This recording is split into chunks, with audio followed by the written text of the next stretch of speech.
original Dawn remix, because that song for me is the song that set off the whole fucking movement. And I don't know that you feel that way or if that seems right to you in your experience, but like to me, I heard that song, I was like, damn son, where did I find this? And then it became the next 2 years of EDM. It sounded just that. What was the inspiration for you guys to do that? Like, what was the story behind actually making that song? And did you ever in a million years think it was going to be so big? Never thought it was going to be big. Every song that becomes big is like that. Yeah. Whenever a song blows up, it's never the one that you thought it would be. It's always like some random shit.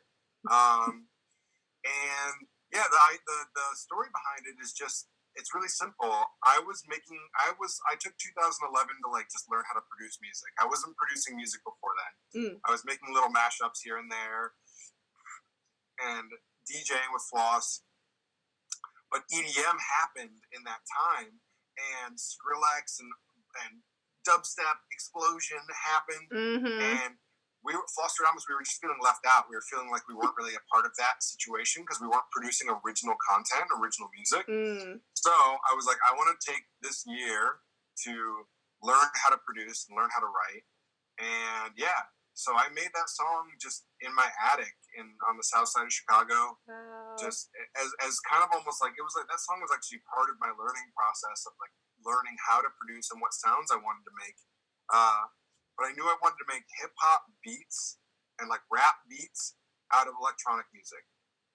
I'd already heard A-rap music and heard things that had started to do that. So I was really inspired by A-rap music and taking stadium trance and Euro music and bringing it into like Harlem and the hood. And I kind of wanted to do that on the Chicago side. So I took my sort of taste and my drum work and put it over whatever.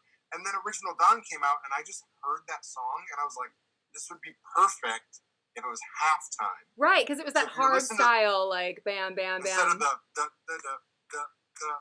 it's so I was like, oh, that'd be tight. So literally, if you listen to the original Major Lazer song versus the Flosstradamus remix, it's the same song, just different drums. Yeah. Everything happens at the same time. There's different drums. And then the damn son, where'd you find this is like just iconic shit. But again, it's that's what I feel is like the art of this is like just taking things from one world, one culture, one scene, and just putting them in another. Like to people that listen to trap music, meaning like Southern rap music, they're used to hearing that. Anyone that had ever heard a DJ Drama mixtape or a Trapaholics mixtape was like, oh, that's the drop that comes in when any song plays. Yeah. Damn, son, where'd you find this? But it took on a new context and a new sort of like meaning when the Original Dawn remix came out because EDM had never heard anything like that. Right. So to have someone all of a sudden in the middle of a song, it's not even like the pre-drop vocal, just in the middle of the beat to say, damn, son, where'd you find this? Like, people were like, oh. I know. Dude, it's so funny. Everyone was like, where did this come from? I think there's like a Vice article that was like, we tracked down the guy who says, damn, son, where'd you find this? Right. It's such a moment. So that was it, man. It was really, it took a day to produce. Kurt mastered it and mixed it in a day, and then it came out and changed our whole life. I would love to hear about what it was like to be in the midst of that sound explosion. I mean, you guys were kind of like the poster boys, among others as well. You know, R.L. Grime, Bauer was beating on it for a while, Uzi, all these people. But trap became like the fucking thing. And it must have been wild to all of a sudden find yourself in the midst of all this. Right. And that's something I want to say, like, obviously there was other people making the sound. Like there was RL, there was Bauer. I have emails from them from back in the day, like literally sending me Harlem Shake, like the demo of it, being like, hey man, check out my song. Like, and it's like, yeah, totally.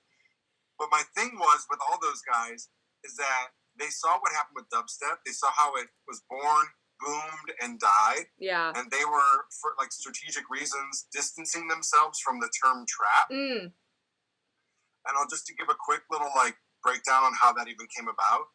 The term trap came about because I was putting these songs up on the Flosstradamus SoundCloud, like Total Recall, as beats that I wanted trap rappers to be on. Oh, so I wasn't trying to say it was a new genre. I was like, this is my take on a trap beat. that I would want like Lil Boosie on or something. Yeah. You know, an established genre from the South. But EDM kids heard it and were like, oh, this is a new thing called trap. So the genre name was like accidental. And then to be a part of it, Flosstradamus' experience of it was so different than everyone else because we owned it. Yeah. We weren't trying to say, oh, we're going to distance ourselves from this. I was like, no, we are the Trap Kings. Yeah. We're Hoodie Nation. We are the founders and defenders. We're the founders and defenders of this genre. So, and I found that it made sense for us to double down versus like wheeling it back. Yeah. Like I grew up listening to like punk and fucking even just like watching the Ramones, watching like punk acts that went pop but didn't change. Yeah. Like it benefits you to actually double and triple down on things versus to go with the times and just be, oh, we're punk this week. Agreed. And we're pop next week and whatever. So I approached that. But anyways, long story short, it was insane. It was insane to be a part of it. I don't remember most of it because it changed so quickly. We went from in 2011, like falling off. We'd been around for 7 years. We fell off entirely. We couldn't book a show.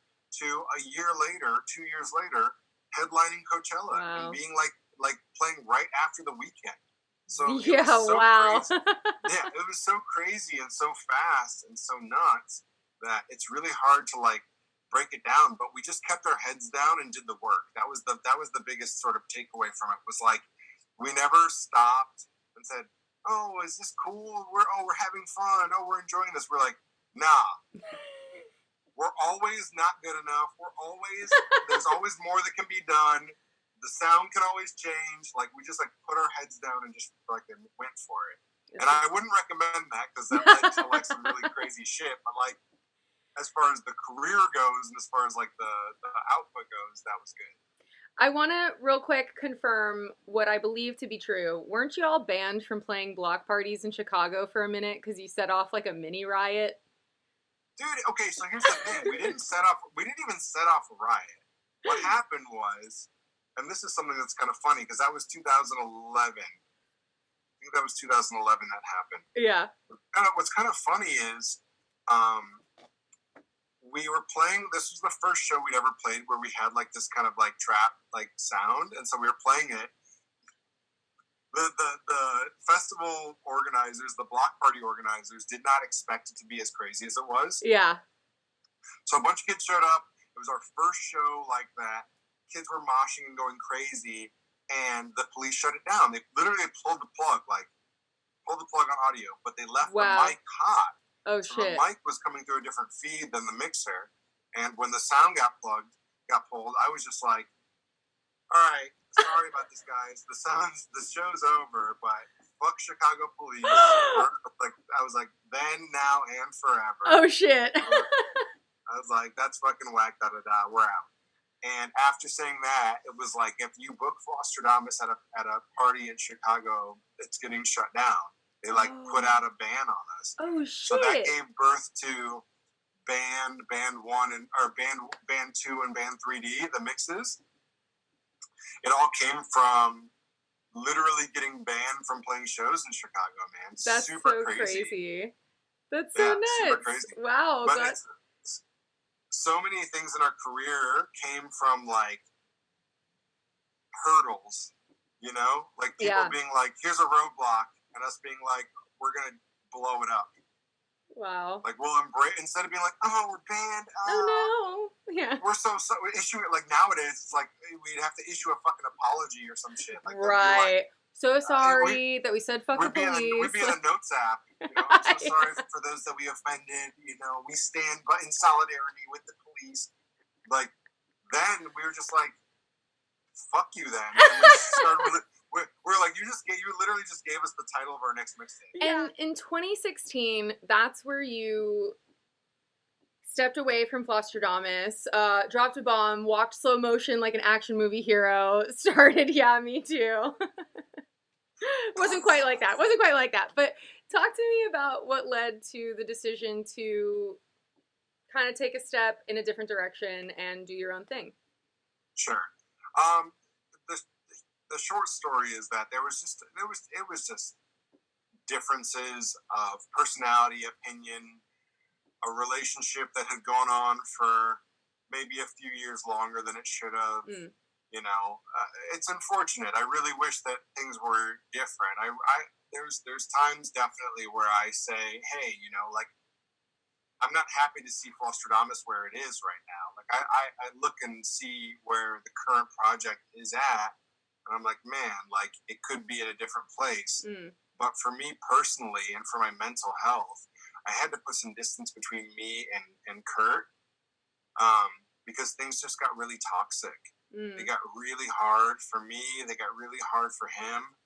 It wasn't in a good place, and I'm proactive. I like to just like rip the Band-Aid off and get things done. And yeah, so that was the choice that needed to be made at the time. And it's crazy because I felt like I lied a bit to our fans and kind of put it on my family and put it on like me stepping away to like be a dad. Yeah. Which is only a half truth. Like, there is some truth to that for sure, but really it broke down to not being in a place where I could sustain my like well-being and my like mental stability, and still be touring at that frequency with a person who I was like just not seeing eye to eye with. So that was really hard, but that was the moment. And now, you know, it's cool. Like, the YehMe2 project's been going on since then, 2016. So it's in its 4th year. I've just now, thank you. Graduating high school. No. Exactly, yeah, right. I'm a senior. Trying to figure out my plans. But, like, I've just now started to sort of get to see some of the fruits of my labor. Like, for anyone that's listening or watching right now that's a musician and feels frustrated by anything, like, trust me, there's other artists that are so big. There's so many artists that you're looking at, I mean, like, I wish I was where they are, that are so frustrated with where they are, and they're looking at the next person saying the same thing. Wow. Like, music is such a marathon, not a sprint. Like, that's the biggest takeaway from life in general, but also, especially with music, it's such a marathon. You just can't give up.